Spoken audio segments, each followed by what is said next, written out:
I'm Leonard Nimoy. Join me for In Search of An Argument.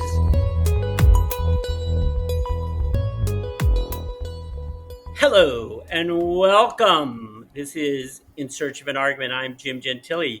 I am tonight with my podcast pals, Peggy, Shelley, Beth, in their usual geographically dispersed locations. Our good friend John Henley has absented himself with some ridiculous excuse about going camping in Wisconsin and being late. And I just found out 5 minutes ago that he's not going to be here. So the whole thing is going to be a shit show. What can I tell you? It's going to be a good episode, though, because even though John isn't here, we have a special guest. And we're going to talk more about that in a minute. But first, I have to do some housekeeping. Number one, all cut up on Virgin River. I have to say, season 6 of Virgin River wasn't like funny terrible. It was just like boring terrible. So I don't really know if I'm not sure how much more mileage we can get out of this. It was painful terrible. Number 2, friend of the podcast and my old friend Nicole Wanser Serrano wanted to know if I was serious about recommending the book Pockets, and I am. Pockets by Hannah Carlson. It's a good read. I think you will enjoy it. I also want to recommend a novel I just finished called The Kingdom of No Tomorrows, and it's I believe it is a first novel, and I can't remember the name of the author because I'm not prepared. And but it is a story about a young Haitian woman who comes to the United States during the 1960s and becomes involved with the Black Panther Party. It's a very, very good novel. I think you will find it very interesting. Number 3. Wait, I have a question with number 2. That was I have the book. a question with is the book Pockets as riveting as the book Buttons that you read? Don't remember.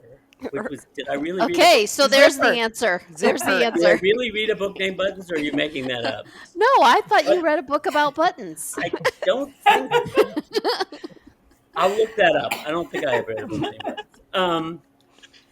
But, I've read a lot of books. I just finished something like my 2,340th book. So That's impressive. It's a lot of This books. year or in a lifetime? No, this week, actually. No. Number 3, my landlord got a new exterminator on the case, Exterminator Mike.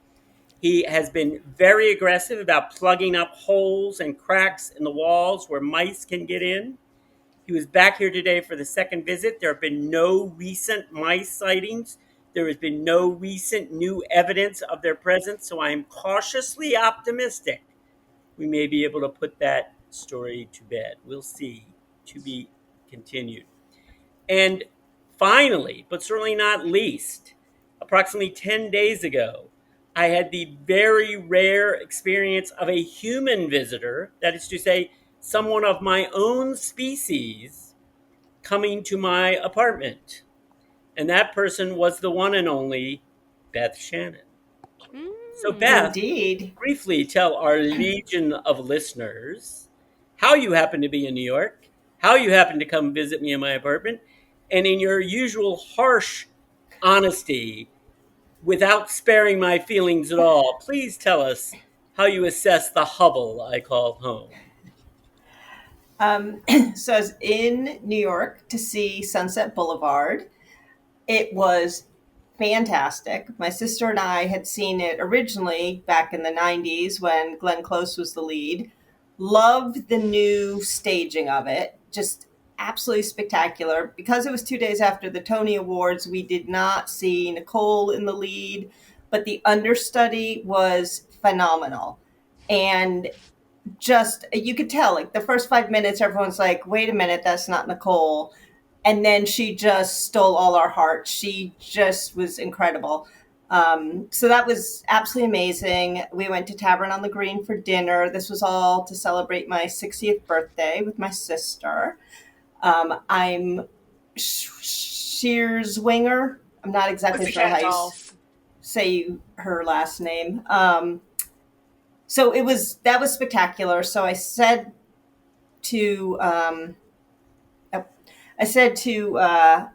Jim that I was going to be in town and spending the night, so I'd love to come out to Brooklyn and see him, but he had to give me extremely clear directions because the New York City subway terrifies me. Now, Jim had pointed out, I mean, I don't mean crime scare me, like I'm going to be on an express train to someplace and never be seen from again. And I've traveled around the world, and I've taken public transportation in places I can't read the language. But I was like, oh yeah, New York City, that's a whole other beast. So Jim gave the best directions ever, perfect directions. So I got to Jim's place with no problem, except Jim forgot to say what his apartment number was or what buzzer I should press. So I did. We did connect.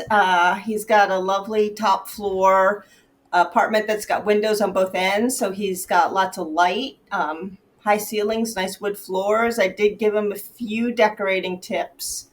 The living room area looked a bit like a waiting room.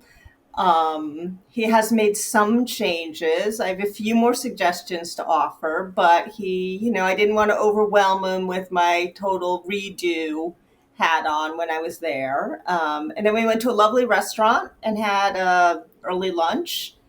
And then we got successfully back to the subway. And then I totally screwed it up and ended up completely on the wrong line and missed my train. And it was a total shit show. And I know we're not supposed to swear because John wants children to listen to this, but it was a shit show. And I was scream texting Jim and then calling Jim and then telling Jim to stop talking so I could talk. So, oh yeah. So the visit was like 90% great. And then that last 10%. I knew I should have gone with you to Grand Central Station to make sure you got there. Anyway, so you got the later train. Yeah, I got the later train, and then it turned out my sister was leaving work early that day, and so my sister and I got to ride the train home together, so that was fun. And she knew I was completely stressed out, so she actually, because she's a wonderful sister, bought me a beer. So we drank our beers on the 3:30 train going home, and I should have given you alcohol and ridden with you to Grand Central Station. I was remiss in not doing that. And you made it to the concert you were going to that night, right? Yes, that was the other thing. I had to get home and change and then go down to Peekskill to see a band with my brother. So that's why I was on this tight timeline, and it all worked out, and the band was great, and I had a good time with my brother, so it was all good. But and the Beth subway is very thing, busy because she is in the midst of a 90-day celebration of her birthday. So. 90? It's a whole year. It is the year of Beth. Hello. Good. Again, I'm remiss. Good for you.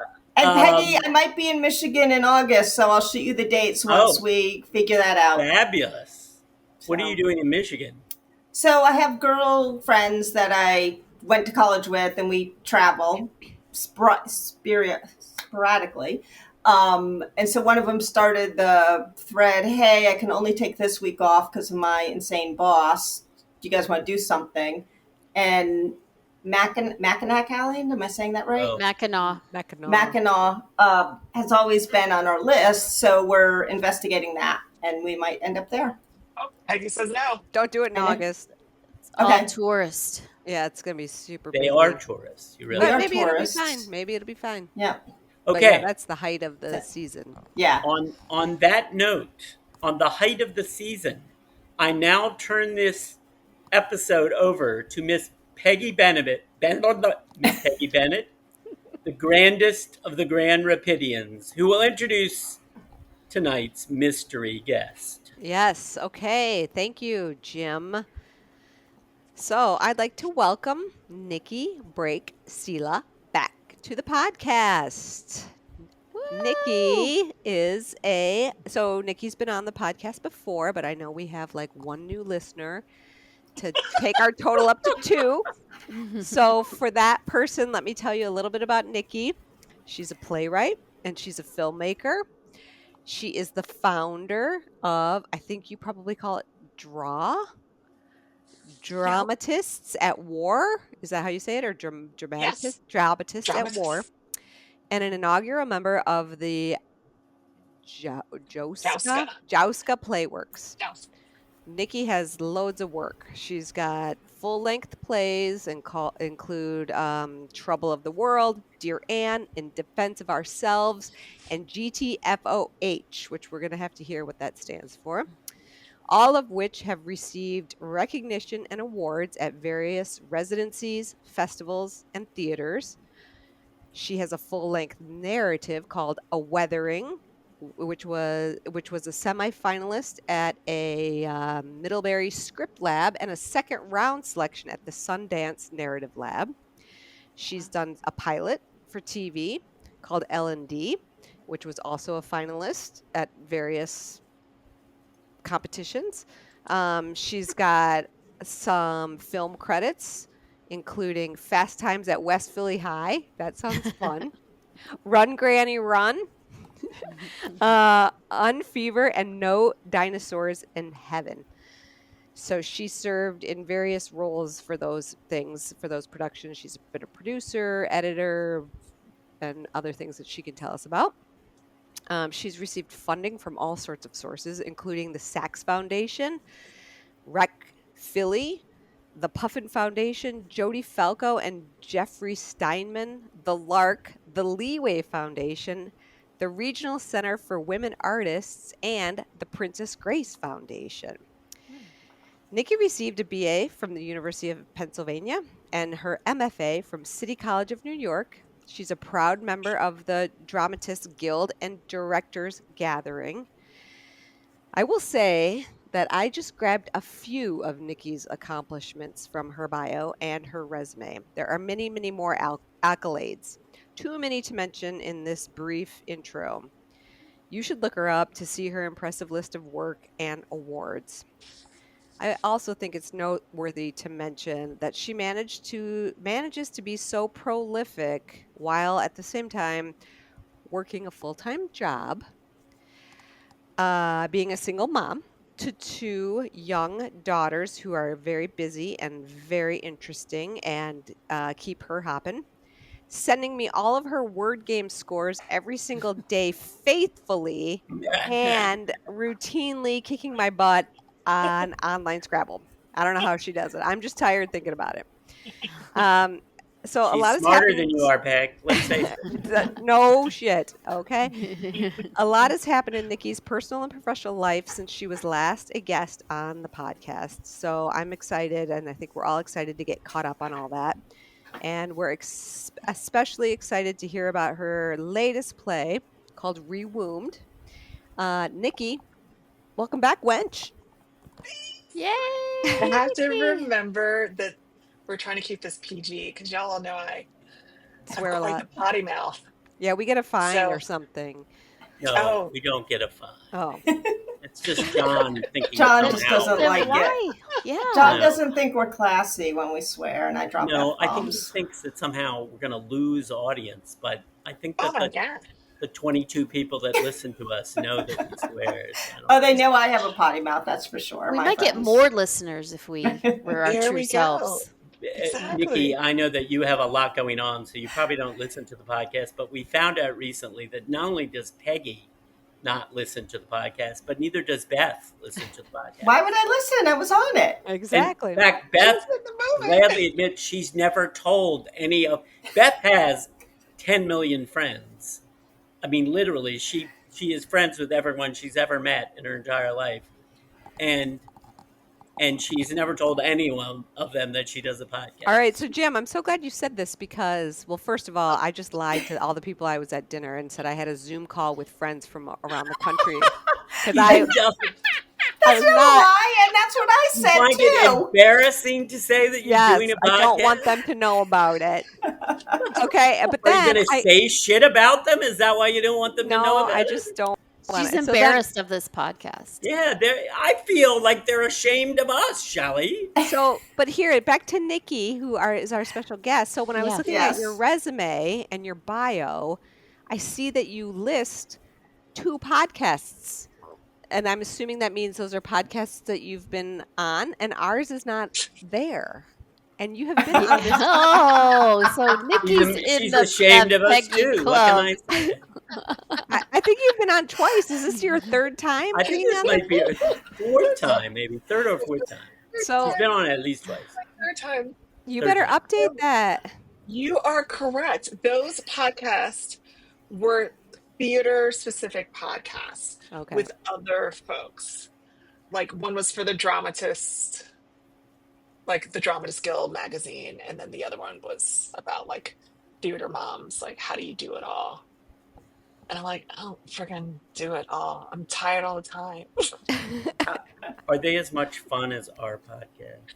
I mean, no, there's no comparison. That's apples and oranges, Jim. Apples and oranges. So I feel horrible because when Rewombed was in this church in Brooklyn that Yes. was, I don't know what you call it, like a stage, a read through or whatever. I'm not A sure reading. what Yep. A a reading. reading. I gave Jim the wrong information. I told him it was happening. I told him the date, and I told him the totally wrong info. And so he was I like totally would've almost gone if canceled. He I- almost canceled his plans to go on the night that I told him to go, but his son Oh. was astute enough to look it up and say, no, Dad, that already happened or something. So we could have had somebody from the podcast in I totally would have person. gone. Oh, Nikki, I would love right to. I remember you had a different show in Philadelphia, and I wanted to come to that. Yes. And I didn't get up there. But you're going to be in Queens in August I'm going to be in Queens in August for my new play. for That is like a different play. Oh, a shit. different play. So I this is hope to- for I- a play I was very much- commissioned. Assuming I'm not eaten to death by mice before then, I will. Oh, I will be there. I will be. that there. would be awful if you were like from Bend. Did everyone watch that? Yeah. Thank you, Peggy. Yes. Thank you. Yes. What's your new play? I Willard, didn't even right? mention that Willard one. was Yeah, the first one, so- and Ben was the sequel, right? It is, so it's my Bechtel project commission, and it's called Invisibility, and it's a play that argues for Blackness to be included in the American with Disabilities Act. Mm. So the pretext is that race is a social construct, and no one questions Barack Obama or Halle Berry or Lenny Kravitz, but they all assume, because phenotypically they are Black, that they are Black, and there's no question about like what their ethnicity or makeup is. But people make assumptions about Wentworth Miller and Halsey because they are white passing. And what does that look like when you ascribe those, like having that privilege based on how you look for something that you don't have any control over, and put that against the titles of the American with Disabilities Act. And Mary Church Terrell, in her suffrage speech in 1906, called herself a member of the handicap race. And she said she was a double handicap because she was a woman and she was colored. And so that's always like been something that I've been really interested in, and like how people walk around with invisible quote unquote disabilities. I have an invisible disability. The main character in the play is arguing, and she has lupus. And then the other character who is like arguing it in front of the Supreme Court, the case that gets it there is when she was coding and realized that AI does not account for melanated skin. And yeah, so and each title of the American with Disabilities Act will play out in real time as evidence with the Supreme Court justices. And it's kind of like Mount Olympus, everyone watching while the trial is playing out in real time from different points during the person's life. So this is obviously it's finished, because if you're having Oh, a reading, it's Oh, so it's finished. not. It's not. it's not finished. Oh, it's not. Oh, okay. It's not. So this will be the first time that I'm very like, usually by the time my plays get to a reading stage, I've already worked on them and they're on like draft 10. And so this will be the first time that I'm like, well, I mean, LPAC was like, hey, we want to throw some money at it. Bechtel, like I wrote it when I was in Brooklyn in September. And so I've been working on it. It'll be done enough because it's a developmental reading. And so I'll have actors with it. And I'm really excited about that. I just locked all the cast today. So I'm excited about that. And that's like a good like impetus. I'm like, all right, we got it cast. You gotta cast. You're Nikki, gonna be That's fine. exciting. I'm I've read, I've obviously never written a play, but I've read that it's not unusual at all for changes in the play's text to go right up through rehearsals, right? Brandon Jacob Jenkins just got the Because Pulitzer and sometimes, the Tony.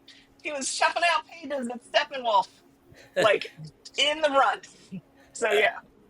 I mean, because I mean, but sometimes he's also Brandon when Jacob Jenkins. So. when you see it being staged, you hear it and it sounds different than what you want, and you say, no, I need to fix that, or I need to change that, or Exactly. something happens that make you want to change it, right? Yeah. Yeah. And then like when the actors, and there are a lot of design elements. So there are vignettes throughout the piece that have that also tell the evolution of Black music from slavery to present. And so it starts off with the djembes, and they're friends of mine who are disabled choreographers that will be like dancing in between the acts.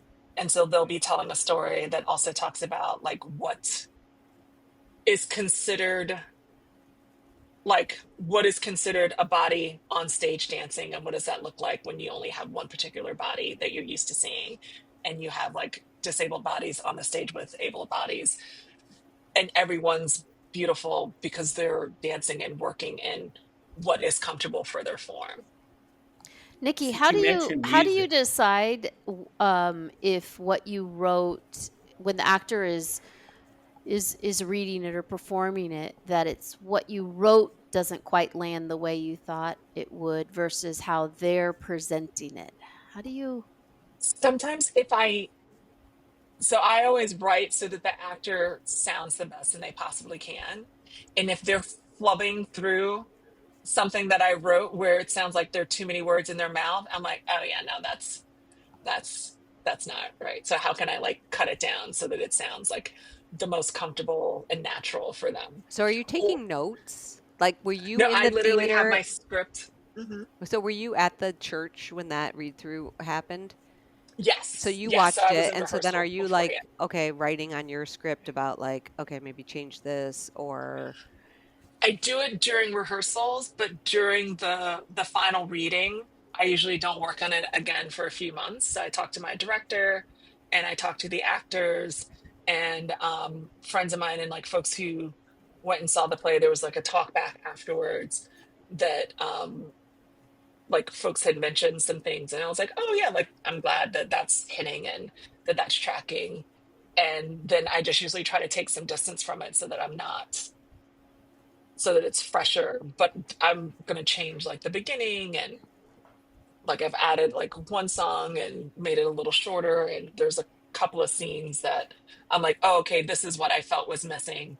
And then when I heard it out loud, I was like, yeah, no, it definitely needs this here. So, but I feel like it doesn't, like for me, my plays aren't quote unquote done until I hear them on a stage with an actor, like embodying it, and then I hand it over to the actor and I'm like, okay, does this feel true to your character?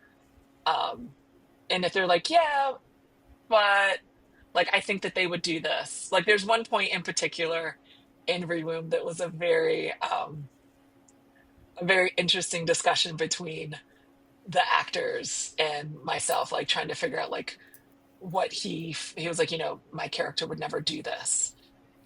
And like myself and Kimberly, who played Rachel, we're, well, at the time I was married and she's married. And I was like, well, people say some really shitty things when they feel the safety of a ring. So I was like, I get it. Your person would never do this. And sometimes you just let some stuff fly because you're so like, I'm married. Nikki, what's your capsule description of Rewound if you were describing it to someone who hasn't seen it? Rewomb is a conversation between how science lost its faith, or when did science lose its faith, and also what happens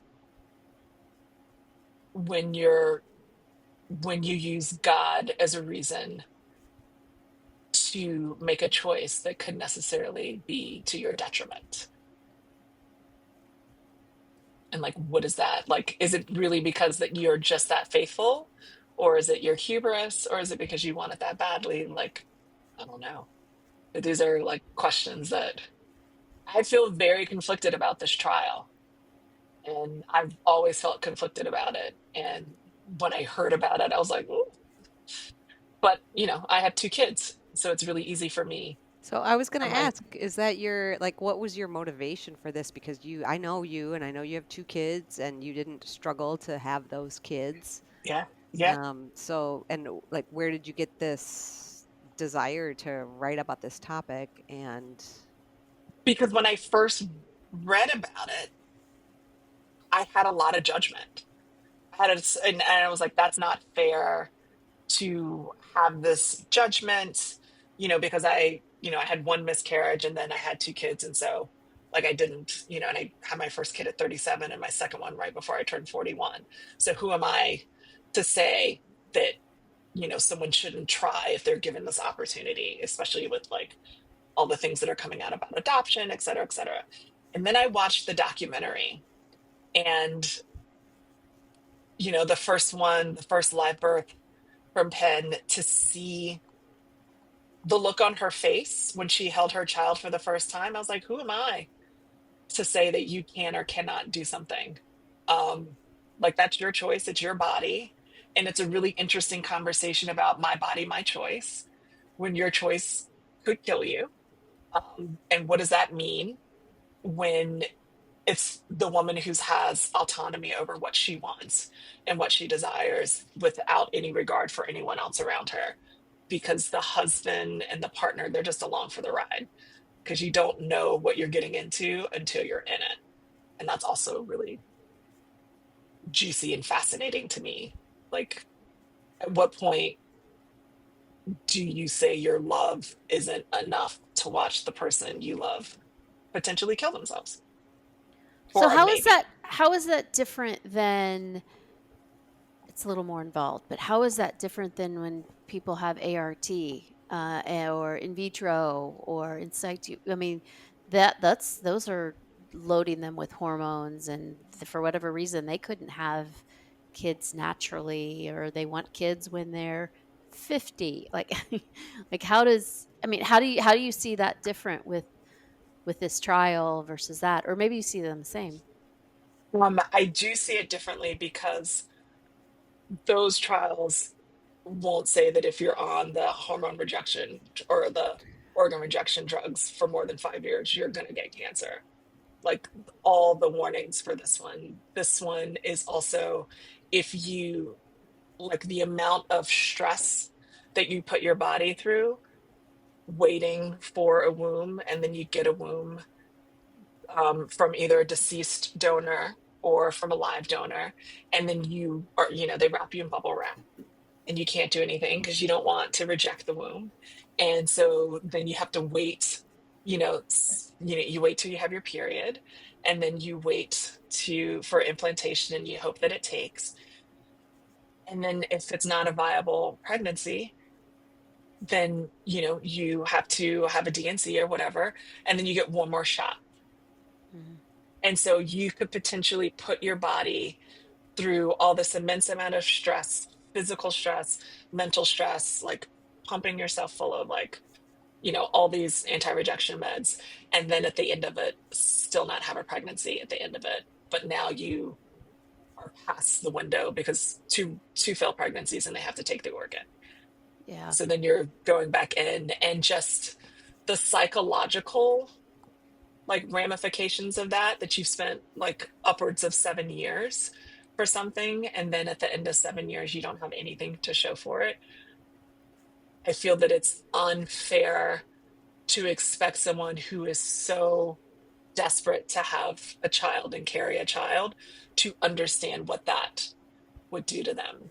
Yeah. And it actually, the real impetus for this play was a friend of mine. She had a family member that had 7 miscarriages. 7. And was just like, they have 2 children now.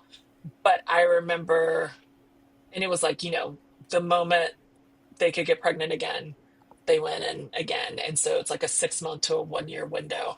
And I couldn't fathom what that partner went through, having to witness their spouse go through that pain and trauma. And all of the miscarriages were like week 13, week 14. So like and it's really, I remember just being like, I don't know if there's anything that I want that badly. And that's what I was going to say. Even though it sounds like for women in that situation that are giving up 7 years of their life, they want it so badly that it's worth it, and they're willing to sacrifice their own health and their own future health to do it. I mean, and the desire to have a child, and with science advancing, I could see how some might be willing to, yeah, let's do it. It's there. Yeah. Yeah, it's there. Like it's there. And then, what does it mean when, like, who has access to those trials and, all Yes. the parameters and stuff that they put into it. Mhm. And, I do research, and Peggy, like Shelley, y'all know, like what happens behind the eye cook doors. And it's pretty unsettling what people will do and sign off on in the name of science. But it isn't really in the name of science. It's so they can have bragging rights to say, I was the first who did this. Mhm. Yeah, these are all things that I'm just like titillated about. I think what's really, impressive about Rewombed is there's a series of conversations between the three characters, the woman, her partner, and the doctor. And it is, I find that a lot of plays or movies or shows that deal with these kinds of issues fall into sort of an easy trap of making one of the characters sort of a straw person, easy to say this person is got on the wrong foot, and it's obvious, but all three of the characters, although even say the husband at times seems wrong-footed, it also comes through that he really is deeply concerned about his partner. He doesn't, he may be acting very paternalistic, but it doesn't mean he isn't genuinely concerned. So showing that nuance, I think, is really, something that elevates that, because I find a lot of uh, texts that deal with this stuff don't find that nuance.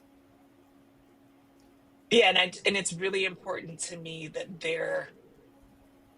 there's not anyone in particular that you root for or say is right. And that everyone has their own reasons for doing it. And the physicians that I've spoken to that are the surgeons in the trials are all very conflicted.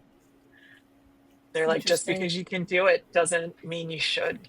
because It's true. they see it. And when you get past, and it's also really interesting to me that past a certain point, it's not like they're going to take the womb back.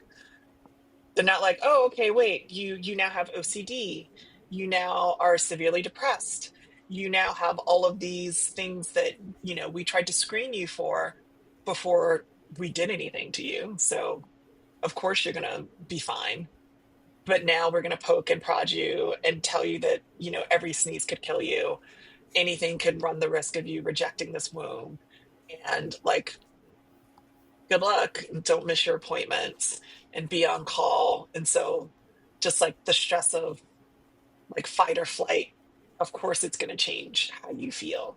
And of course you're going to like start looking at everyone as a danger and become super like tunnel visioned about what it is that you're doing. And then past a certain point, if you're like, why are you doing it? Are you doing it because you want a child, or are you doing it because you want to carry? Which I feel are two different conversations. Mhm. No, I was thinking about that part a lot, because there's, the celebrities who have the surrogates, and we have no idea what their medical issues are. So this is no comment on that as a decision a couple makes. But I also have gay friends who've used surrogates. And so when I was watching the play, that was the thing in my mind. Like, you could safely have a child between your egg and your husband's sperm and have someone else carry it and not jeopardize your health. And so it's your urge to be the person having the child. And so I did a lot of thinking about that too. And the question about God and how does God play into this, and her just overwhelming faith that God, and I do think there was some hubris too, but faith that God was going to do his will and take care of things, ignoring her husband's concerns. Like, I thought about this long after I finished watching it, and it still have like a ton of things I'm thinking about through the whole. You raised so many great questions. I went back and forth on whether I send the link to my sister and my college friend, because my sister's a nurse midwife and my college roommate is an OBGYN, and I know they've both lost patients. And so it was like, this is a really thought-provoking play. I probably don't need to tell them to go see that. If they hear about it and they go see it, watch the read-through, that's one thing. Nikki But would be happy if you told them about the play. But I get that, but I know, like, I heard my sister speak at a national conference about the patient she lost.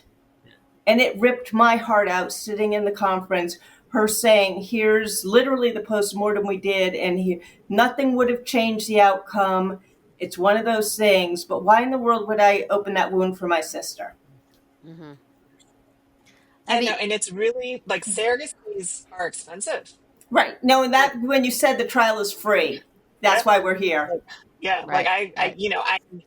and I've had friends that have done surrogacy, and then it's also the conversation about which, like, the comments that folks make that say, like, what makes you a woman, like, at what point, and like, you're only, like, people's definition of it is like, if you carry, and then there's a conversation, did you have vaginal, did you have cesarean, did you do this, like, did you do, like, blah blah blah. And basically I'm like, I don't have any right to tell someone else what to do with their body, but I do have some questions about the why. But I used to, before I have friends and had like really frank conversations with friends of mine who are adopted, I was very pro adoption, incredibly pro adoption, and now I'm not. Now I'm not. From having like really like intense conversations with them about it, and I was like, yeah, this is your life, like you actually live it, and so of course you'd be able to say like what it is about the process and the afterwards and the murky gray areas and the stuff that was disclosed to you, post, et cetera, et cetera. But yeah, no, it's all complicated. There are two things that struck me when I was watching it. Is I got frustrated with Rachel because something that Beth mentioned, because she was so dismissive of her husband's feelings and the position he was in, but he was just trying to be so supportive and trying to understand why he wasn't enough. And I literally had to put my phone down for a little bit and walk away and come back, because I was like, wait, stop. It's not all about you. I mean, she's going through it, and so that was one thing that gave me a real visceral reaction. The other part was I brought back to the fact that this is a trial, right? So they're going through their trial, they're getting what they need for free. But the point of phase 1, phase 2, phase 3 trials is so it can become real world and people can use it after it's gone through all the hoops that it needs to go through. But the reality of it is the vast majority of the people won't ever be able to do this because they won't be able to afford it. Or tolerate it, or and so I went to some of the practical things that I'm sure the trial people are going to have to consider or work out. But it was a very thought provoking, for sure. Like, where do you do? Oh, go ahead. Oh, no, you go. And like, where do you draw the line, Right. and how much is too much? And Mm-hmm. because, capitalism runs everything. It does. So somebody's doing this because they do expect to turn a profit Oh yeah. at the end of it, like, and a sizable one. Like, Yeah. this child is really expensive. Yeah. Babies sell. Anything babies related, Yeah. gets interest. Yeah. So, do you know what the actual numbers are? Like, how many women have had a successful birth after There a have been three transplant? at Penn. Okay. The third one just happened. The first one, I believe, worldwide, I think there are 12 live births since like 20 something Okay. or whatever. Cleveland Clinic, I believe, was the first one, but there's not a high number. Like, I want to say, actually, I don't even want to quote it because I can't remember like off the Hmm. top of my head. But yeah, like, they're not, I'd have to go to my PubMed thing, but they're not a lot of, the N is low. Yeah. When I was rewatching it in preparation for the podcast, I thought a lot of the same thoughts, but I actually thought about the audience for just this podcast. I thought about me and Shelley and Beth and how we are three women who have not had any children, biological children. Yet. And yes, yeah, now that I know about this trial, no.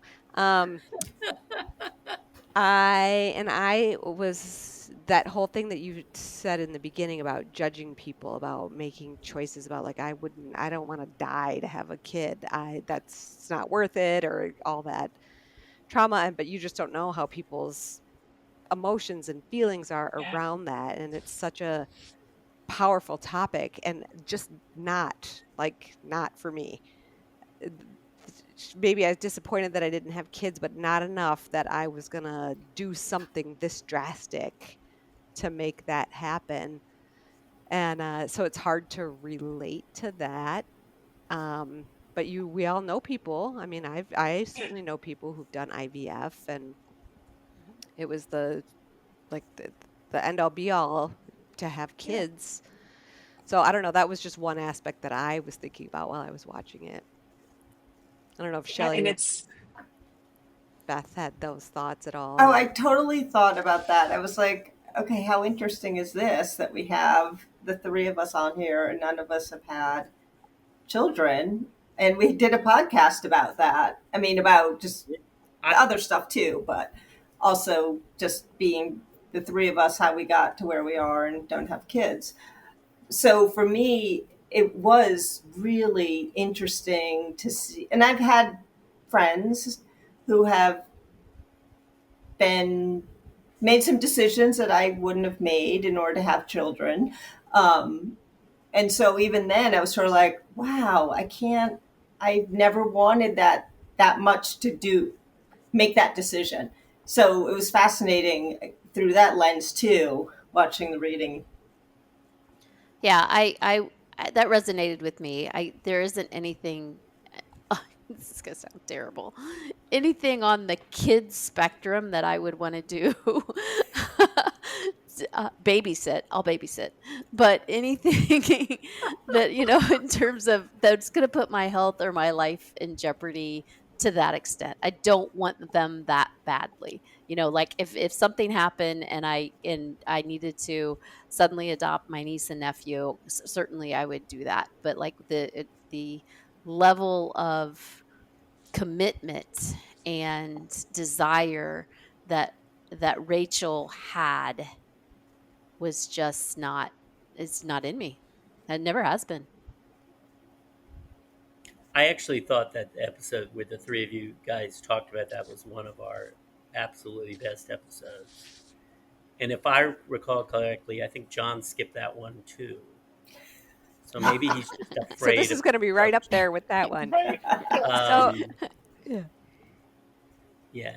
Do you have more, Go. Jim? Because I was going to say to Nikki that the other thing that struck me, but now that you've explained your impetus and I like that the way that Jim said explain it in a capsule, and I liked your explanation because I was sort of fascinated knowing you as well as I think I know you. Like the level of God stuff and spirituality and stuff and the gospel music and stuff, I was like, wow, I just don't know this side of Nikki. And Oh, I'm I was like, is this part of you or were you trying to make a point with it in the play? So I don't know. Talk about that a little. yeah. So I was raised very, I'm from the Bible Belt, and it was, grew up in the church, Sunday school, vacation Bible school, like church 2, 3 times a week. And then I had a falling out with God in college through some stuff. And I want to say that, like, I've always considered myself really spiritual, but the 2 years I spent like actively dying after Safi was like when I absolutely like leaned on my faith, like the whole. And I feel like that there's always been this, like, it has to be either or with science and religion. And, some of the most religious and faithful people I know are scientists. I mean, you spend 30 years waiting for something to work and you don't get tenure at Penn. And then, you know, you're an adjunct professor and COVID happens and you get a Nobel Prize. If that's not faith, like, I don't know what the hell is. And I do think that evangelicals have hijacked what it means to be a person of faith in this country and around the world. And they've really demonized it and like vilified it. And I've always been like, my God would never do X, Y, or Z. Like, my God isn't a God of hate or of fear or of like subjugation. And, my God loves the gays because he made them. Like, there's nothing and that's always been what I spoke about and how I live my life and like how I make sure that my girls, like, even though they're Muslim, like, it's always been like really important to me to be monotheistic and to believe in something, especially the way things are going now. I think that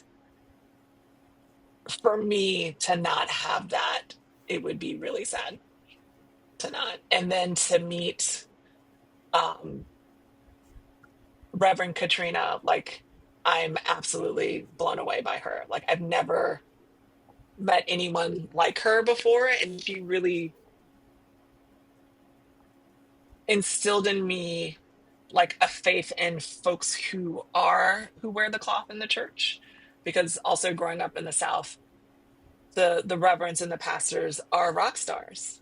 And so like everyone fawns over them and, you know, worships them, and they become their own idolaters in the house of God. And so there's a ton of hubris and so much ego, which Rachel is all of that because, she is who everyone comes to as her, the conduit. And what does that mean? That's got to be super heady when everyone's like, I know that you're the person who can get me through this. And to see Pastor Katrina like literally there as a vessel was really beautiful. And so she's about to leave that church, and because she's now going to be a bishop for 6 years. And so that makes me like really happy for her, but also really sad because I would make the 4-hour trip just to go and see her in Cyprus. So I'm like, I don't know So what's going on with my kids. Peggy But I referenced. say that to say, like, yeah, like I pray every night. I So do. Yeah.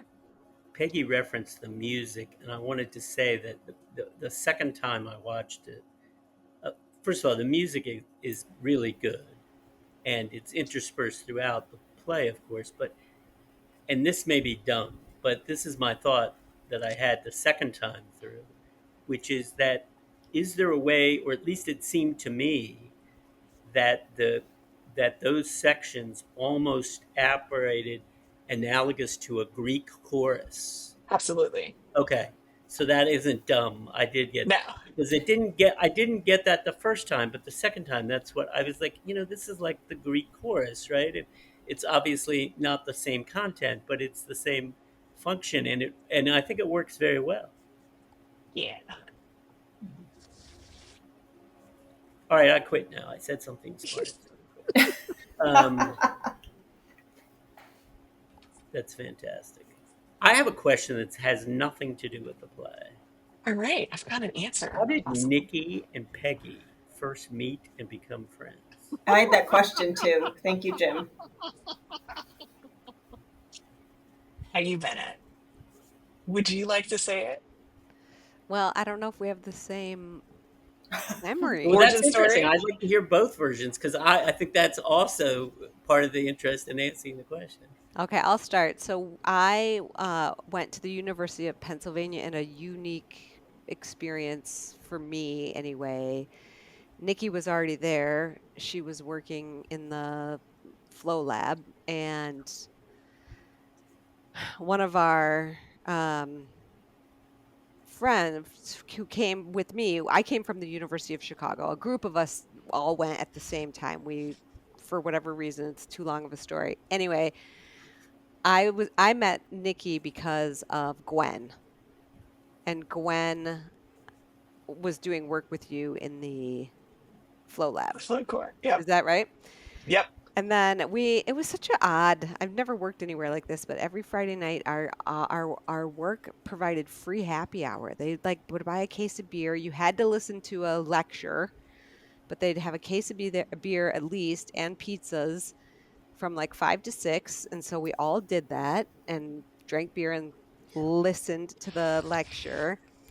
And then we all just started going out. We were all in the right place at the right time, and Nikki told some hilarious stories and opened our worlds, and that's how I remember it. I did not meet Nikki right away. I met her maybe 2 months into my time at Penn. And it was always so I met Gwen. He was at the flow core running an experiment, and his compensation was off. And so I was like, oh, and I was being very professional. And I said, oh, you might want to do X, Y, and Z. Um, and he said some little snarky comment. I was like, or your science can fail. I don't care. And then he shot something back, and I was like, oh my God, we're going to be such good friends. And then he came with me to Barcelona for Y2K. And it was Peggy and Mary, Peggy and Mary, Peggy and Mary. And I I was did like, not go to who? Barcelona. No, Peggy did not go to Barcelona. I wasn't But invited. everyone, because I didn't know her then. But I would always hear, and I'm like, who's this Peggy Bennett? And it was always Peggy Bennett. It was never just Peggy. It was like Peggy Bennett.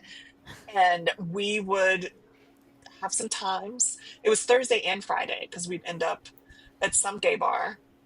We spent a lot of Sometime time at a lot of gay a bars. lot of having on Kamak and Woody's, and we would pour ourselves into the lab. And yeah, she hasn't been able to get rid of me since. We had a lot Oh, of look, chicken that's what. cheesesteaks for lunch the next day. Oof. And we would clear out the cafeteria yeah, yeah, We hit it off from the get-go. from Peggy, jump. you were in Mhm. Philadelphia from when to when, like years? Like when did you go and when did you leave? Who, me or her? You, Peggy. I was there a short time. I got there in pretty much right before St. Patrick's Day in 1999, and I think I moved back to Chicago. The end of 2001, maybe early 2002. It was Was short. it that short? About It was 3 short. years. No way. Hmm. Now, Peg, I think I've told you this before, but my first memory of meeting you, and again, my memories are faulty, obviously. John was in Chicago, and he calls me because people didn't text in those days; they actually called. And he says, "Hey, I'm going to be in Philadelphia for this party Friday night, and a friend of mine was coming down from New York for the weekend, and I said, hey, how would you just like to take the train to Philadelphia, and I'll pick you up there, and we'll go to this party." And it was at Peggy's party. Jim, you came to the party? You were at that party where The I was with the insemination brown. party? I don't. It was an insane party. There was like 5,000. Insemination party. I knew John. Of course, I spent like an hour trying to find him. And I had a But at tiny some point, house. he introduced me to you, Peggy, at the party, and then. That's so funny. And this was later, but there was like some period after that where you and a bunch of people came to DC and were sleeping on the floor of my apartment. I thought that was before that. I think that was after the party. I'm pretty sure it was after. I disagree because I was dating Adam Lang, and Adam Lang and I slept on your floor in DC, and I was not dating Adam Lang when I lived in Philly. Okay, I No, have no we're idea not. who Adam Lang is. I think you're making him up, but- Anyway, I remember going to that party. So I'm sorry to say that I did not know that you were at that party. Yes, It was Well, you quite were- a big party. It's quite possible. I don't like to be judgmental about this, but it's quite possible you were quite drunk when I met may you. have been. It's quite possible. But that is the one thing when I say that it was like the right time for so many different things, because that, like the Chicago group and the Philly group melded like they were meant to be together. Shelley's friends with all those Philly people. Yeah.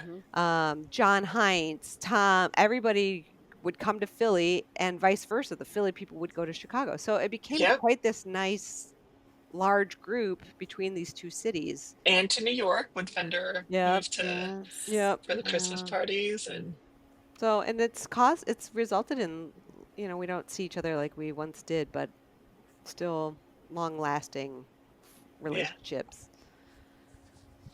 for sure. That's Certainly. great, That Jim. was I such- love that you were there. Where'd you stay? Now that's the thing. I can't. Part of me thinks Not on that my we floor. ended up Oh, in your staying floor. at your place and going back to DC the next morning. Oh, okay.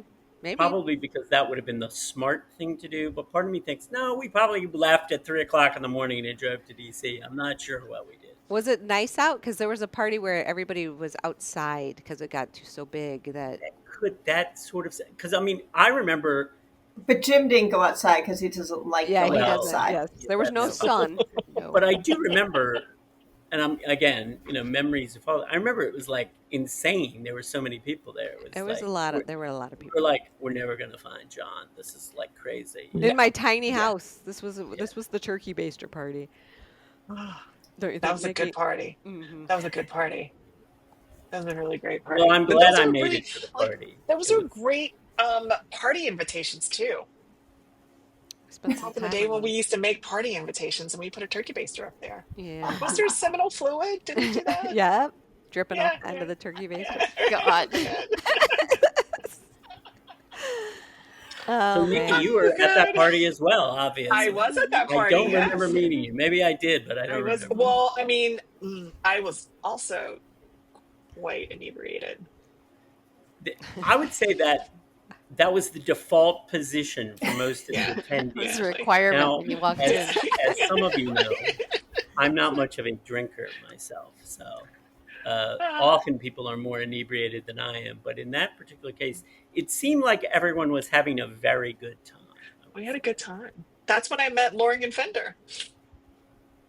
That The night. North Carolina contingency, it's like all the pockets. Yeah. Was that when Heinz met Dean too? I don't know. I mean, we could have a whole podcast about that. Too bad he's not here. Yes. I know. Well, let's talk about him since he's not here. Well, there was this guy, this physician who, Oh. Dean, and I met him at lesbian trivia night. Was he And was the radiologist guy? Yes, and Yes, I met him later. that was Not the at first the party. time I met him met back him. in Chicago after that. And this was like when Yes. I first had a I cell remember phone. him. Or maybe I didn't even have a cell phone.